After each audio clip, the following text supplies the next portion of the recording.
นี้ทางสถานีข้อนิดหน่อยญาติโยมที่ติดตามทางบ้านคือของแบบไปได้อยู่นะคงติดขัดไปหน่อยก็ฟังอีกเรื่องหนึ่งก็ได้อย่างน้อยก็โยมที่นี่4 ท่านก็ได้แล้วก็ตกลงว่าอวิชชามันคืออะไรญาติโยมลองฟังอีกทีนึงนะฟังคนละอธิบายมาเยอะโยมอ่านหนังสือมาเยอะนะเนี่ยที่นั่งอยู่ทั้งหมดเนี่ยอ่านมาเยอะฟังมาเยอะแล้วทีนี้ก็ถามว่าแล้วที่ญาติโยมเข้าใจมันคืออะไร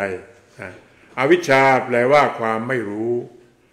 อะไรไม่รู้และไม่รู้และไม่เห็นตามที่เป็นจริงด้วยการที่รู้เห็นตามที่เป็นจริงนั้นมันต้องเห็นความจริงทั้ง2 ระดับคือทั้งจริงที่ตาเนื้อเห็นและความจริงที่ตาปัญญามันเห็นด้วยตาเนื้อเห็นเป็นอัตตาตัวตนอาตมาพูดบ่อยเรื่องนี้นี่ต้องเห็นเป็นตัวตนอยู่นี่โยมอะไรโยมนิตยาเห็นไหมมีชื่อด้วยนี่โยมแตนนี่โยมเปิ้ลเห็นไหมมีชื่อมีแท้พอเรียกก็สื่อสารกันได้นี่คือความรู้ความจริงในระดับสมมุติในระดับศีลธรรมซึ่งยังเป็นตัวตนอยู่นี่เป็นตัวตนเพราะเราต้องติดต่อในระดับที่เป็นตัวตนกันอยู่ที่อาตมาถามถ้าโยมมาดูเห็นอาตมานั่งอยู่เห็นไหมก็บอกว่าเห็นหลับตาสิหายไปเปิดตาเห็นอีกถ้าถามว่าเห็นแล้วเป็นพระรูปเดิมไหมก็บอกว่ารูปเดิมอาตมาบอกว่าถ้ารูปเดิมแล้วแสดงว่าอาตมาไม่แก่ไม่เจ็บไม่ตายใช่ไหมเดิมแปลว่าไม่เปลี่ยนแปลงนี่โยมเข้าใจง่ายนิดเดียวนะแปลว่าไม่เปลี่ยนแปลงนี่ก็แสดงว่าเราเข้าใจผิดนี่ถ้าเราตอบว่าไม่ใช่รูปเดิมถ้าไม่ใช่รูปเดิมโยมกับอาตมาก็คุยกันไม่ได้แล้วไม่รู้ใครมาคุยกันอีกอย่างเนี้ยมันก็ไม่ได้เพราะฉะนั้นเวลาตอบยังต้องตอบให้กินความคำตอบนี้ได้ทั้งหมดว่าเป็นพระรูปเดิมแต่ไม่ใช่รูปเดิมที่เป็นพระรูปเดิมนั้นใช้ตาเนื้อเห็นเพื่อใช้ในการติดต่อในการพูดคุยกันนะว่าเราจะปฏิบัติหน้าที่ต่อกันในระดับศีลธรรมก็คือไม่เบียดเบียนกันไม่ทำร้ายกันและยังมีการเกื้อกูลกันด้วยเนี่ยในระดับศีลธรรมยังมีอัตตาตัวตนแต่มีตัวตนแล้วมันยังมีทุกข์อยู่เพราะจึงต้องเปิดตาแห่งปัญญาขึ้นเพื่อเห็นว่าที่ตาเนื้อเห็นว่าเป็นตัวตนในแท้จริงแล้วมันไม่ใช่ตัวตนที่แท้จริงเป็นตัวตนลวงเป็นตัวตนที่มันเป็นมายาเพราะมันเกิดดับและลับหายไปโยมดูสิเพื่อนกี่คนที่เกิดมาแม้ว่าเรามองเห็นด้วยตาเนื้อหยาบๆในสุดมันก็หายไปหมดนั่นแหละนั่นคือมองหยาบแล้วถ้ามองละเอียดมันเกิดดับทุกขณะเลยที่เพียงกระพริบตาลืมตาเนี่ยหายไปแล้วโยมเพียงหายใจเข้าเป็นไงโยมก็ไม่ใช่คนเดิมแล้วนะพอหายใจออกมันเป็นคนใหม่อีกแล้วเพราะมันเกิดดับอย่างนี้ตลอดเวลานะพระอาจารย์พุทธทาสจึงบอกว่าเพียงแค่หายใจเข้าเท่านั้นความทุกข์ทั้งหลายก็ตั้งอยู่ไม่ได้โยมเข้าใจคำพูดนี้ไหมเพียงแค่หายใจเข้าเท่านั้นความทุกข์ทั้งหลายก็ตั้งอยู่ไม่ได้เพราะพอหายใจเข้ามันก็ผ่านไปแล้วโยมนะพอหายใจออกมาอีกมันเป็นเวลาใหม่อีกแล้วหายใจเข้าอีกก็เป็นเวลาใหม่อีกนี่คือการปฏิบัติธรรมที่อยู่กับลมหายใจโยมจะเห็นอยู่ตลอดเวลาว่ามันเกิดดับเนี่ยเพราะฉะนั้นไม่มีเวลาใดเลยที่เราจะไม่ปฏิบัติธรรมถ้าเราสนใจในการที่จะปฏิบัตินะเพราะฉะนั้นเมื่อเรา ฟังธรรมะแล้วก็เรียกว่าเป็นการบรรลุธรรมได้ก็ต้องเอาเข้ามาพิจารณาเนี่ยเมื่อฟังธรรมะแล้วผู้แสดงธรรมก็สามารถจะบรรลุธรรมได้เมื่อแสดงไปและพิจารณาไปด้วยเพื่อให้เข้าถึงความเป็นจริงนั่นก็คือที่บอกว่าอวิชชาก็ต้องหายไปอวิชชาก็แปลว่าความมืด เมื่อความสว่างเกิดขึ้นความมืดก็หายไปด้วยนะทีนี้ที่บอกว่าเห็นตามที่เป็นจริงทบทวนอีกทีหนึ่งคือเห็นตามที่เป็นจริงในระดับศีลธรรมและเห็นตามที่เป็นจริงในระดับที่อยู่เหนือศีลธรรมก็คือความจริงแท้ที่ว่าทุกอย่างมันเกิดดับและตัวตนแท้จริงมันไม่มีเพราะฉะนั้นท่านอาจารย์พุทธทาสตลอดชีวิตที่สอนมาสอนเรื่องเดียวคือเรื่องตัวกูของกูและตัวกูของกูไม่มีเลยแม้แต่นิดเดียวท่านพูดแค่นี้นี่ถ้าโยมเข้าใจแค่นี้จบแล้วนั่นก็คือเกิดวิชชาขึ้นแล้วเพราะตัวตนมันเป็นตัวตนโดยสมมุติในระดับศีลธรรมแต่พอในระดับที่เป็นโลกุตตรธรรมนั้นตัวตนแท้จริงมันไม่มีเป็นความจริงที่เห็นด้วยตาแห่งปัญญาเนี่ยโยมดูสิในตัวของโยมนี่ตั้งแต่ศีรษะถึงเท้ามีอะไรบ้างที่ไม่เปลี่ยนแปลงผมก็เปลี่ยนเสื้อผ้าก็เปลี่ยนลมหายใจก็เปลี่ยนทุกอย่างเปลี่ยนหมดเลยนะแล้วถามว่าที่เราเปลี่ยนนี่ตาเนื้อมันเห็นไหมที่เห็นเสื้อผ้ามันกำลังเก่ามองเห็นได้ไหม ตาเนื้อไม่เห็นมันเห็นเมื่อนานๆมาเก่าทีหนึ่งแต่จริงๆแล้วเป็นไงโยมมันเก่าทุกขณะเลยความถี่มันสูงมากเลยตาเนื้อมันแยกไม่ได้อันนี้นั่นคือความจริงในระดับโลกุตตรธรรมต้องอาศัยปัญญาถึงจะมองเห็นพระพุทธเจ้าที่เห็นความจริงอันนี้ต้องอาศัยจิตที่นิ่งที่สงบมากๆนั่นคือจิตที่ได้ฌานนะแต่ท่านก็มาบอกเราเมื่อมาบอกเราแล้วก็สามารถที่จะพิจารณาตามและเห็นได้ด้วยเพราะว่าการที่จะตรัสรู้นั้นเขาเรียกว่ามีอยู่2วิธีก็คือเจโตวิมุตติกับปัญญาวิมุตติเจโตวิมุตติก็แปลว่าอาศัยการฝึกจิตอย่างเดียวท่านที่สุดก็สามารถที่จะบรรลุได้แต่จริงๆแล้วแท้จริงแม้ฝึกจิตอย่างเดียวก็ถ้าไม่เอาปัญญามาด้วยมันก็ไม่สามารถบรรลุธรรมได้เพราะที่สุดท้ายก็ต้องอาศัยปัญญาทีนี้ปัญญาวิมุตติถ้าไม่อาศัยการฝึกจิตตัวปัญญานั้นก็ไม่สามารถที่จะเปิดตาที่3ขึ้นมาได้เพราะทั้งเจโตวิมุตติและปัญญาวิมุตติจึงต้องอาศัยกันและกันพระโยมจะต้องฝึกจิตให้มันเข้าถึงจุดสงบแล้วจึงใช้จิตนั้นในการพิจารณาจนเห็นความจริงอย่างนี้นะเพราะฉะนั้นในขั้นต้นในการฝึกจิตเขาเรียกว่าทำให้จิตมันสงบเขาจึงเรียกว่าสมถภาวนาพอจิตมันสงบแล้วใช้จิตที่สงบนี้มาพิจารณาความจริงของชีวิตและธรรมชาติเขาจึงเรียกว่าวิปัสสนาเพราะฉะนั้นสมถภาวนากับวิปัสสนามันจะมีอยู่2ระดับอย่างนี้แต่จริงๆพอเวลาปฏิบัติมันก็จะไปด้วยกันทั้งคู่นั่นแหละทีนี้วิปัสสนาแปลว่าอะไรวิแปลว่าแจ้งแปลว่าทั่วปัสสนาหรือทัศนาแปลว่าเห็นวิปัสสนาแปลว่ารู้แจ้งเห็นจริงในทุกสิ่งตลอดเวลาจงฟังอีกทีนะวิปัสสนาแปลว่ารู้แจ้งเห็นจริงในทุกสิ่งตลอดเวลาแม้แต่ลมหายใจที่หายใจเข้าออกนี้เห็นแจ้งเห็นจริงอยู่ตลอดเวลาพอลมหายใจที่หายใจเข้าหายใจออกนี้มันทำให้ชีวิตอยู่อย่างต่อเนื่องถ้าหยุดลมเมื่อไหร่ก็ชีวิตก็หายไปและการที่มันหายใจเข้าหายใจออกนี้ก็ทำให้ชีวิตนี้ค่อยๆเสื่อมไปและเปลี่ยนไปตามสภาพต่างๆด้วยเหตุปัจจัยของมันเช่นนั้นนี่คือการมีวิชาเพื่อที่เราจะเข้าใจว่ารู้เห็นสิ่งต่างๆตามที่เป็นจริงก็แปลว่าเห็นทั้งในระดับที่เป็นอัตตาและทั้งในระดับที่เป็นอนัตตาระดับอัตตาเพื่อทำหน้าที่ในทางสังคมในการอยู่ร่วมกันในการสื่อสารแต่ระดับอนัตตานั้นเพื่อดับทุกข์ในใจเราไม่เข้าไปยึดถือในความเป็นตัวตนที่แท้จริงนะนี่แหละคือคำสอนพระพุทธเจ้าจึงสอนทั้งในระดับอัตตาและระดับอนัตตาระดับอัตตาท่านก็สอนเราเคยได้ยินตั้งแต่เด็กๆว่าอะไรนะโยมอัตตาอัตโนนาโถเห็นไหมแล้วพระเจ้าไม่พูดเรื่องอัตตาเลยท่านพูดเยอะแยะเลยในหมวดอัตตาเนี่ยมากมายนะบอกตนนั่นแหละเป็นที่พึ่งแห่งตนเห็นไหมนะก็แสดงว่าพระพุทธเจ้าท่านรู้เลยว่าคนหรือสัตว์หรือสิ่งมีชีวิตทั้งหลายนี้มันจะเริ่มต้นด้วยการยึดถือในความเป็นตัวตนซึ่งมาโดยสัญชาตญาณเลยว่ามีตัวตนแล้วตัวตนนี้เป็นไงโยมแกะออกยากไหมยากมากยากมากเลยถ้าปัญญามีมากไม่พอไม่สามารถหลุดออกไปได้เพราะฉะนั้นจึงใช้ว่าพระพุทธเจ้านี่เป็นผู้ที่มีปัญญายิ่งใช้คำว่าปัญญายิ่งถึงเห็นตัวตนไม่ใช่ตัวตน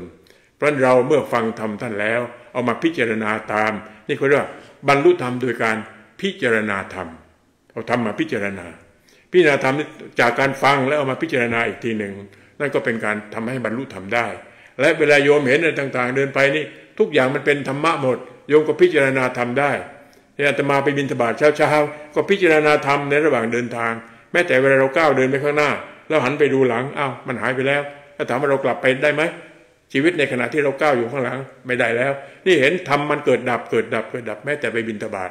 นี่โยมพิจารณาเรื่อยๆแต่โยมต้องทำยังไงนะต้องทำให้ต่อเนื่องที่บอกว่าอย่างน้อย21วันชีวิตโยมถึงจะสามารถบรรลุหรือเปลี่ยนแปลงไปอย่างนั้นได้มันถึงจะวางความรู้สึกเป็นตัวตนออกได้ต้องทำอย่างจริงจังด้วยอย่างต่อเนื่องด้วยถ้าโยมมาทำเพียงวัน2วันแล้วก็ทิ้งไปนี่ถ้ามันมาอะไรนะรักษาศีลอุโบสถอยู่แค่วันนึงกลับไปบ้านก็เหมือนเดิมอย่างนี้มันก็จะไม่มีทางที่จะเปลี่ยนแปลงได้เพราะการเปลี่ยนแปลงทุกอย่างเราจะดำเนินชีวิตมาจากความเคยชินเพราะจะเปลี่ยนความเคยชินได้เราต้องสร้างความเคยชินใหม่ที่ถูกต้องและปฏิบัติอย่างนั้นอย่างต่อเนื่องเมื่อปฏิบัติอย่างต่อเนื่องในสุดชีวิตเราก็จะได้ชีวิตใหม่เขาเรียกว่านวชีวันไม่ใช่คนเก่าแล้วแต่ถ้ามาทำเนี่ยที่มาอบรมในวัดที่อยู่สวนโมกข์ที่อาตมาสอนอยู่บอกว่าไม่ได้ผลหรอกโยม มเพียงแต่รับรู้มาทำให้มันสบายชั่วคราวพอกลับไปบ้านแล้วเราก็จะกลับไปทำอย่างเดิมอีกอย่างเนี้ยเพราะฉะนั้นกลับไปบ้านแล้วต้องเอาไปทำต่อจนกระทั่งว่ามันเปลี่ยนนิสัยนะอันเนี้ยเพราะถ้าไม่ทำให้เปลี่ยนนิสัยเราก็ยังเหมือนเดิมแต่ว่าเรามีอะไรขึ้นเพิ่มขึ้นโยมว่ามีความรู้เพิ่มขึ้นเพราะเรามีความรู้ธรรมะแต่เราไม่มีธรรมะต่างกันไหมโยมบางคน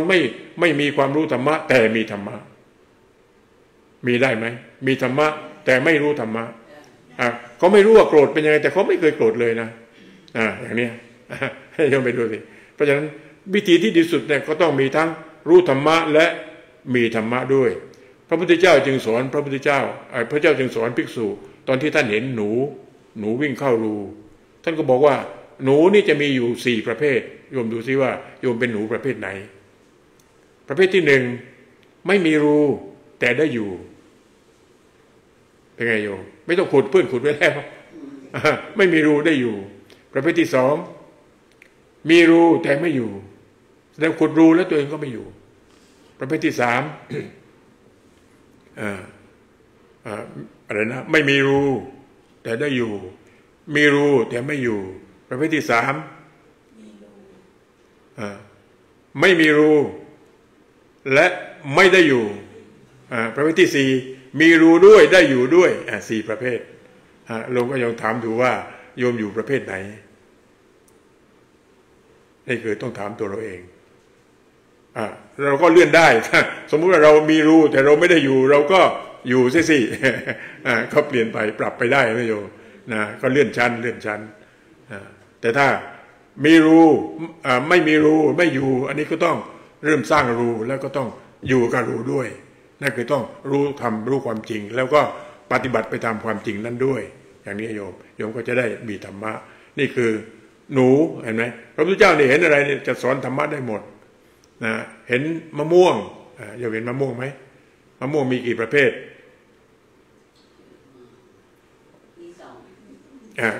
พระองค์ก็แยก4ประเภทอีกมะม่วงแบบอะไรนะสุกนอกแต่ดิบในมีไหมโยมข้างนอกดูแก้มแดงแต่ข้างในดิบเลยนี่มะม่วงดิบนอกสุกนอกดิบในประเภทที่2ดิบนอกแต่สุกในข้างนอกดูดิบนะดูเขียวดูว่ามันดิบแต่ข้างในสุกแล้วประเภทที่3ดิบนอกดิบในดิบหมดเลยประเภทที่4สุกนอกสุกในเนี่ยโยมก็ดูว่าเรากำลังเป็นมะม่วงประเภทไหนเราก็สามารถที่จะพัฒนามันได้เราต้องรู้ก่อนว่าเราเป็นประเภทไหนถ้าเป็นประเภทสุกนอกสุกในอันนี้เรียบร้อยแล้วนะสำเร็จแล้วจะไม่โยมนะเราก็ดูอาจจะสุกนอกแต่ข้างในยังไม่สุกโยมก็บ่มมันไปหน่อยเดี๋ยวมันก็จะสุกรอมันหน่อยพยายามดื่มไปเรื่อยๆนะนี่ก็คือสิ่งที่พระเจ้าท่านสอนเนี่ยแล้วโยมไปดูเห็นเต่าวิ่งมาท่านก็สอนอีกท่านสอนว่าไงเห็นเต่าท่านก็บอกว่าภิกษุทั้งหลายเห็นเต่าไหมแล้วหมาจิ้งจอกมันกัดเต่าไม่ได้เป็นเพราะอะไรเต่ามันมีขา4ขามีหัวมีหางทั้งหมดมีอวัยวะ6เวลาพอหมามาปั๊บมันหลุบก็ไปหมดเลยนี่ถามว่าเรามีอะไรอยู่6อย่างตาหูจมูกลิ้นกายใจเราหลุบบ้างไหมเวลาใครชมเป็นไงเราก็จะโผล่ไปก็ว่าไงนะเราจะโผล่ไปฟังเวลาคนด่าเหมือนกันเป็นไงโยมเราก็อยากรู้เหมือนกันเขาด่าว่าอะไรนะเนี่ยมีใครนะมาบอกถ้ามาว่านี่เขานินทาท่านนะเป็นไงโยมเราก็อยากรู้ว่าเขานินทาว่าอะไรนะอย่างเนี้ยแล้วพอเราได้ยินปั๊บเป็นไงเราก็ขาดสติพอขาดสติเป็นไงโยมปฏิสมุปบาทหมุนทันทีเลยที่อาจารย์พูดตะเกียพอขาดสติปฏิบัติหมุนเลยเพราะมันเป็นการปัสสะของอวิชชาถ้าเมื่อไรที่ขาดสติอวิชชามันเข้ามาปัสสะเลยพอเป็นอวิชชาปัสสะปั๊บเป็นไงโยมอวิชชาปัสสะเกิดอะไรขึ้นก็เกิดเวทนาคือเกิดความรู้สึกและเป็นความรู้สึกที่มาจากอะไรอีกมาจากตัวอวิชชานั่นแหละไม่ใช่เวทนาของตัวปัญญาเวทนาก็เกิดได้ทั้ง2อย่างทั้งเวทนาที่มาจากปัญญาและอวิชชาถ้าเป็นเวทนาที่มาจากอวิชชาจะเป็นไปเพื่อทุกข์ต่อไปอีกจากเวทนากลายเป็นอะไรนะก็เกิดตัณหาแ แต่ถ้าเป็นเวทนาของวิชาตัณหาไม่เกิดดับที่เวทนาเลยนี่โยมไปดูนะนี่คือการเกิดของมันแต่ถ้าพอมีสติด้วยวิชาเวทนาเกิดแล้วก็ดับแต่ถ้าเป็นปัจจาของอวิชชาก็จะเกิดเวทนาที่มาจากอวิชชาก็จะเกิดตัณหาเพราะนี่พอปัจจาเกิดความรู้สึกขึ้นถ้ารู้สึกสบายจิตของมันสบายก่อนนะโยมต้องแยกให้ออกนะเพราะความรู้สึกมีสองระบบที่อาตมาเคยพูดไปแล้วคือความรู้สึกของอะไรโยมของระบบประสาท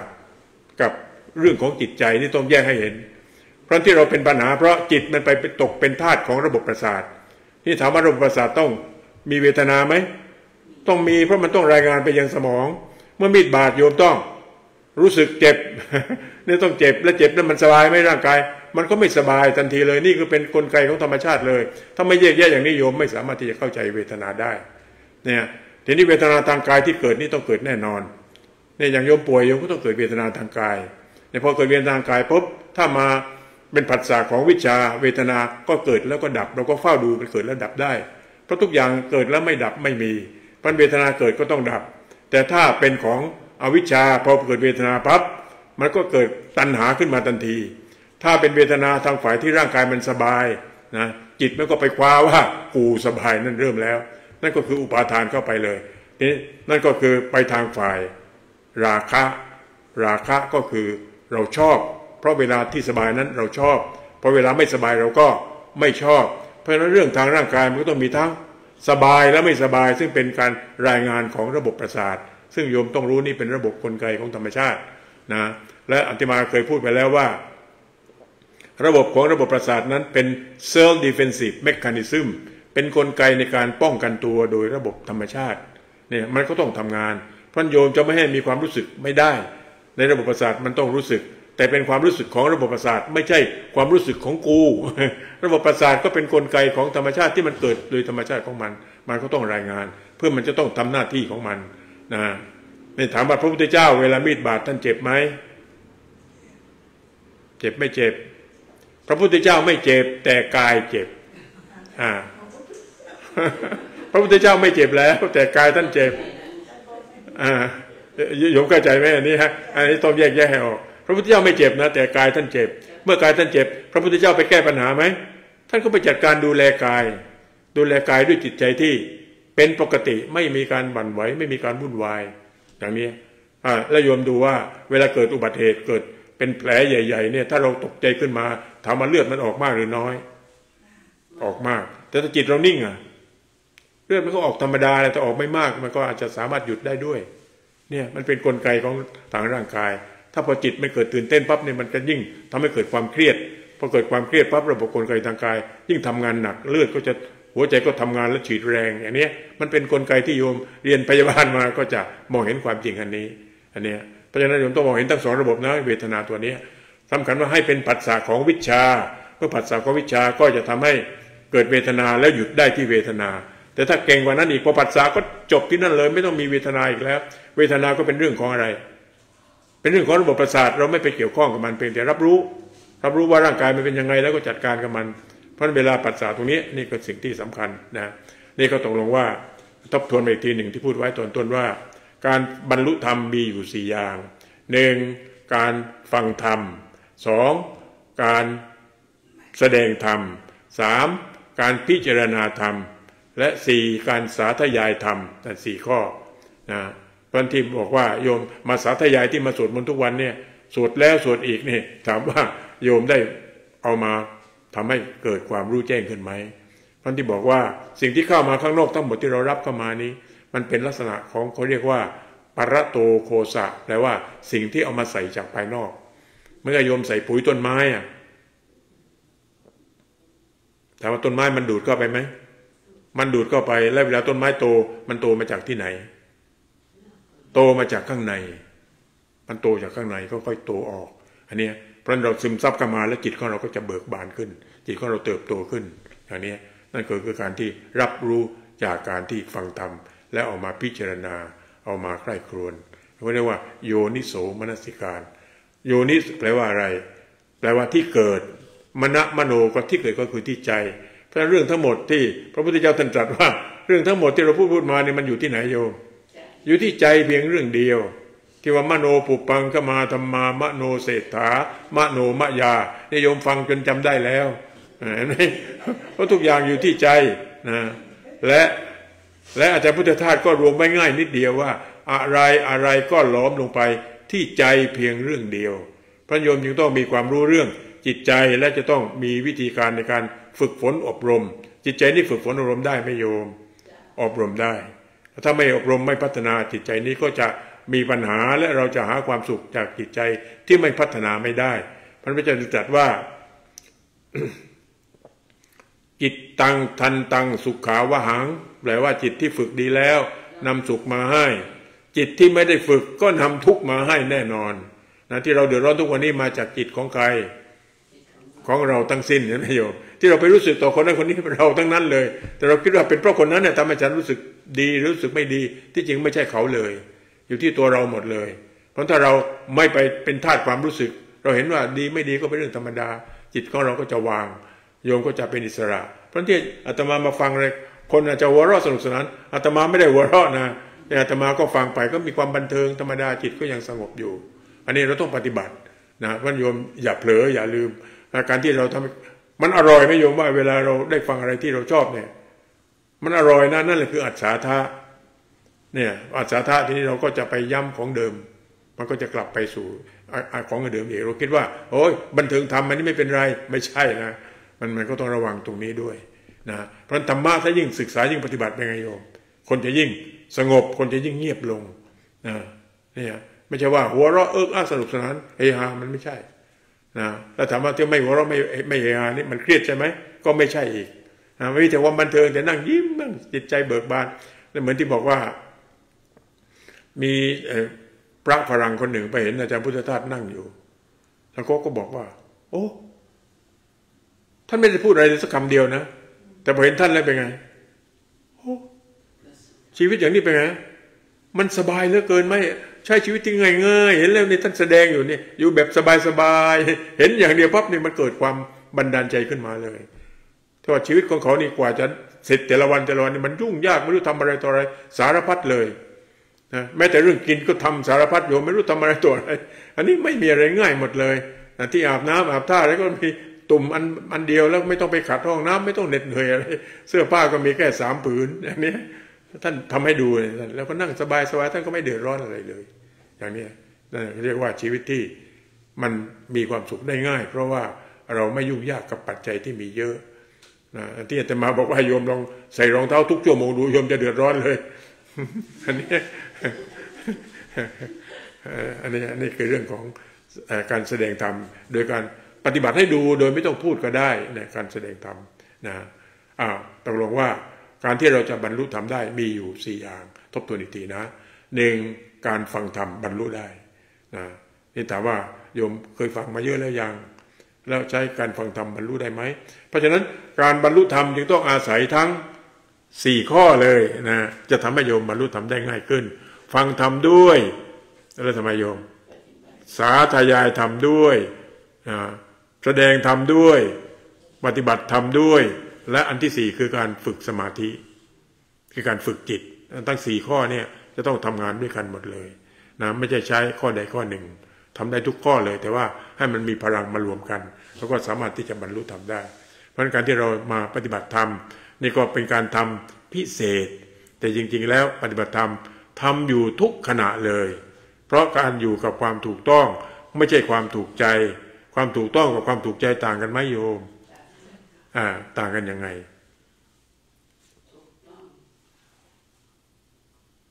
พอถามว่าต่างกันยังไงเนี่ย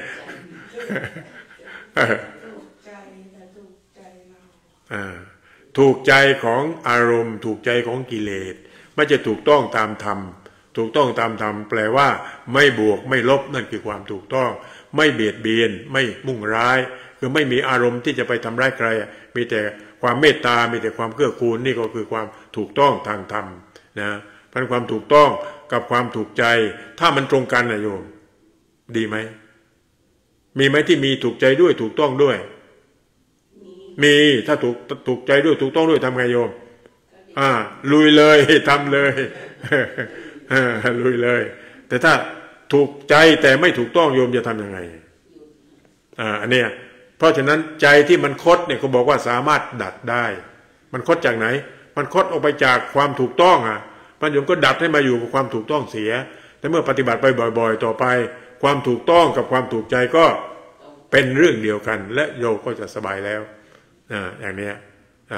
โยมเข้าใจนะเพราะฉะนั้นอย่าไปทำตามความถูกใจที่ไม่ถูกต้องอันนี้พระโยมต้องแยกแยะตรงนี้ให้ได้นะนี่ก็จะ4 ทุ่มแล้วอีก10 นาทีนะโยมนะฟังตัวอีกนิดหนึ่ง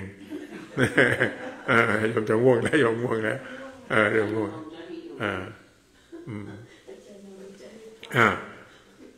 ทีนี้โยมมาดูต่อว่าธรรมะที่เรามาศึกษาทั้งหมดเนี่ยนะพูดถึงศีลสมาธิปัญญาที่บอกเป็นเครื่องมือเบื้องต้น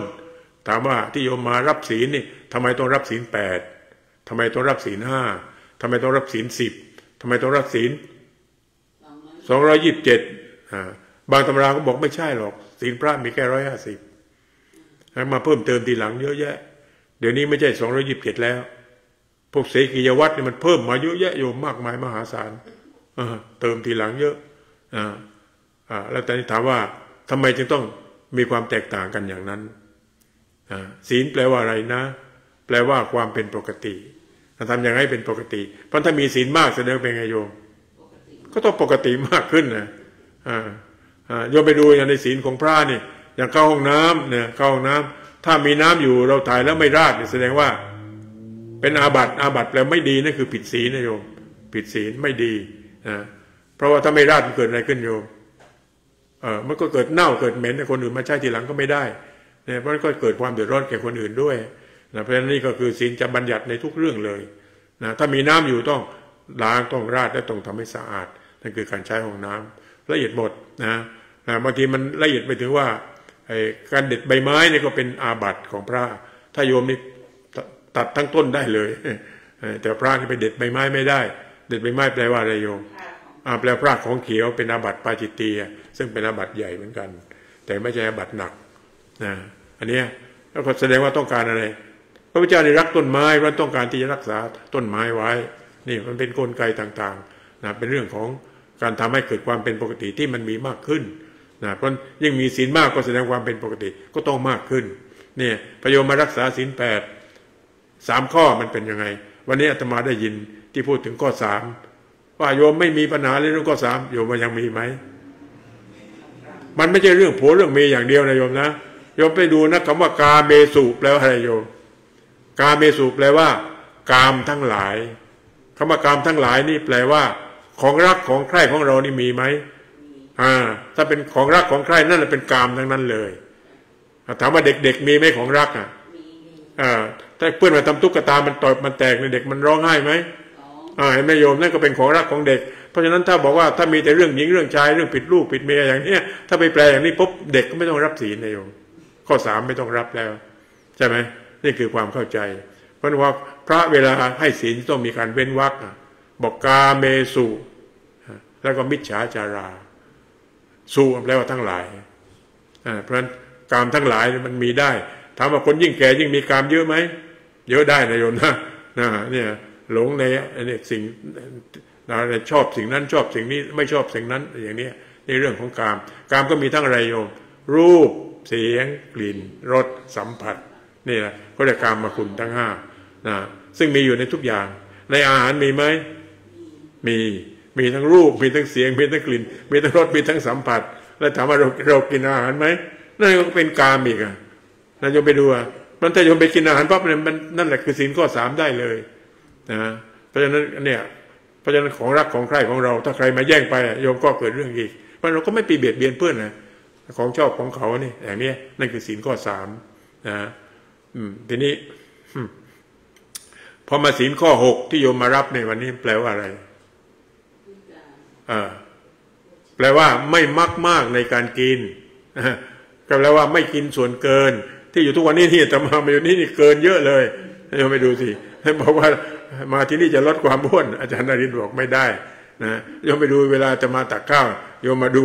มาเฝ้าอยู่แล้วบอกว่านี่ที่ทำมาเนี่ยนี่อันนี้อร่อยได้เลยนะอันนี้ก็เกรงใจโยมบางทีเพิ่มโยมอย่างเนี้ยนั่นก็คือศีลข้อ6แปลว่าเราต้องไม่กินเกินไม่กินเกินเขาเรียกว่า over eating ไม่กินเกินอันนี้ถ้ากินเกินเป็นไงโยมพระเขาจะท่องเลยว่าอะไรนะกินเพื่อดับความทุกข์เก่าและไม่สร้างความทุกข์ใหม่ทุกข์เก่าคือความหิวแล้วพอกินเกินเป็นไงโยมมีความทุกข์จากความอิ่มอีกโยมเคยมีไหมที่ทุกข์จากความอิ่มมีทุกคนแหละเคยโดนทั้งนั้นแหละอันนี้นี่คือการกินอย่างมีสติทีนี้อาตมาจะปรารภกับโยมนิดหนึ่งว่าสติมันคืออะไรกันแน่พูดกันเยอะเลยพระพุทธเจ้าสอนทั้งหมดนะพูดเรื่องสติตัวเดียวก็แปลว่าธรรมะทั้งหมดที่พระองค์สอนเลยสติแปลว่ารู้ตัวรู้ทันรู้ปัจจุบันที่บอกว่าจงตื่นรู้ก็แปลว่าต้องมีสติและสติเกิดขึ้นเมื่อไหร่ต้องเกิดขึ้นทุกขณะเลยต้องมีสติอยู่สตินั้นจำเป็นทุกเมื่อทุกเวลานะเพราะสติก็จึงแปลว่า be wise in time แปลว่ามันฉลาดทันเวลาด้วยตัวสติเองมันแปลว่ามันแล่นไปเหมือนลูกศรที่มันมาเร็วนะที่อาตมาเคยยกตัวอย่างว่าเหมือนกับหนังจีนกำลังภายในที่เวลาเขาซัดอาวุธลับนะโยมนะพระโยมก็ต้องนึกถึงคำเหล่านี้ว่าเวลาเขาซัดอาวุธลับมานี่มันมาเร็วมองไม่เห็นนี่เวลาเพื่อนด่ามันมาเร็วมากนะมองไม่เห็นด้วยนะนั่นแหละเพราะฉะนั้นโยมต้องรีบยกมือขึ้นรับเลยชุบแกด่าอยู่ตรงนี้เองอย่างเนี้ยโยมก็จะปลอดภัยเพราะฉะนั้นสติก็ต้องเร็วทันการที่สติมันช้าเป็นไงโยมช้าเราก็เป็นไงพอนึกได้มันโกรธไปแล้วเหมือนกับที่อาตมาเคยเล่าว่าโยมคนหนึ่งไปวัดมา8 ปีแล้วไปบอกท่านสมภารว่าท่านเจ้าข้าดิฉันมาวัด8 ปีแล้วดิฉันละได้หมดแล้วข้าสมภารยิ้มอะไรบ้างโยมบอกโลภโกรธหลงละได้หมดแล้วข้าสมภารว่าจริงนะโยมนะโยมว่าจริงนะเจ้าข้าสมภารยังไม่มั่นใจซ้ำอีกทีหนึ่งแน่นะโยมนะโยมว่าแน่เลยเจ้าข้าสมภารว่าอีตอแหลลุกขึ้นสะบัดก้นเดินกลับบ้านเลยเห็นไหมโยมมันมาเร็วไหมโยมเราคุยว่าแน่ที่แท้แพ้กิเลสเดินกลับบ้านพอไปถึงบ้านเป็นไงสติมันมาที่บ้านมันมาว่าอ้าวตะกี้ไปคุยกับท่านว่าเราละได้แล้วเราเสร็จแล้วสอบตกที่อาตมาบอกว่าสตินั่นคือการทำข้อสอบทุกวันทุกเวลาที่ตาเห็นหูได้ยินจมูกได้กลิ่นถ้าเรามีการสัมผัสหรือผัสสะแล้วเกิดอารมณ์เมื่อใดแสดงว่าเราสอบตกเลยโยมไปดูนะนี่คือตัวปฏิบัติโยมไปดูได้เลยเพราะต้องระวังตาระวังหูโยมเข้าใจคำว่าสำรวมไหมสำรวมอินทรีย์สำรวมแปลว่าต้องระมัดระวังเอาใจใส่ไม่ประมาท3 ตัวระมัดระวังตาหูจมูกลิ้นกายใจและต้องเอาใจใส่ไม่ประมาทในการที่จะเปิดตาแล้วก็ฟังเสียงได้กลิ่นลิ้มรสต้องมีสติอยู่เนี่ยมันต้องฝึกไปเรื่อยๆต่อไปเราก็จะเกิดสติที่สมบูรณ์ได้นะโยมนะเนี่ยก็ขอชื่นชมที่ญาติโยมมาฝึกมาปฏิบัติกันก็ขอให้มีความเจริญก้าวหน้านะวันนี้อาตมาก็คิดว่าสมควรแก่เวลาที่ได้พูดมาในธรรมะแบบสัพเพเหระก็พูดเรื่องของการบรรลุธรรมใน4 ประการแล้วก็เชื่อมโยงไปถึงเรื่องปฏิจจสมุปบาทนิดนึงว่าเราจะต้องมีผัสสะด้วยวิชชาและสติกับวิชชาต้องมาคู่กันถ้าเป็นผัสสะของอวิชชามันก็จะทำให้เกิดตัณหาเกิดอุปาทานนะแต่ถ้าเป็นผัสสะของวิชชามันก็จะหยุดแค่ผัสสะหรืออย่างมากก็ไปหยุดแค่เวทนามันไม่ไปถึงตัณหาเราจะไม่เกิดความอยากคือจะไม่เป็นบวกเป็นลบอีกแล้วในอย่างนี้เป็นต้นเพราะฉะนั้นก็ขอให้หยุดตรงที่เวทนาหรือหยุดที่ผัสสะให้ได้สำคัญที่จะหยุดได้ก็คือสติบวกกับวิชชาคือรู้เห็นสิ่งต่างๆตามที่เป็นจริงทั้งระดับศีลธรรมและระดับโลกุตตรธรรมอย่างที่กล่าวแล้วก็คิดว่าญาติโยมก็คงได้ทบทวนฟังแล้วเกิดความรู้เพิ่มขึ้นและเข้าใจได้มากขึ้นเพราะฉะนั้นจิตอย่าตกเป็นทาสระบบประสาทเพราะ เรามีสติและปัญญาให้ระบบประสาททำงาน แล้วก็พิจารณาที่จะตัดสินใจว่าเมื่อระบบประสาทรายงานแล้วเราจะทำหน้าที่หรือไม่ทำหน้าที่ต่อสิ่งนั้นอย่างไรนะเราก็จะเป็นเรื่องที่เป็นจริงมากขึ้นไม่จะพูดแต่ทฤษฎีลอยๆแล้วปฏิบัติจริงมันไม่ได้นะการที่บรรยายธรรมมาก็สมควรแก่เวลานะก็ขอให้ญาติโยมทั้งที่นี่และที่อยู่ในที่ต่างๆทั้งในประเทศสหรัฐอเมริกาและที่อยู่ทางบ้านนะได้รับความบันเทิงธรรมและพิจารณาธรรมปฏิบัติธรรมและมีความก้าวหน้าในธรรมและมีความสุขได้ในทุกลมหายใจด้วยกันทุกท่านทุกคนเทอญ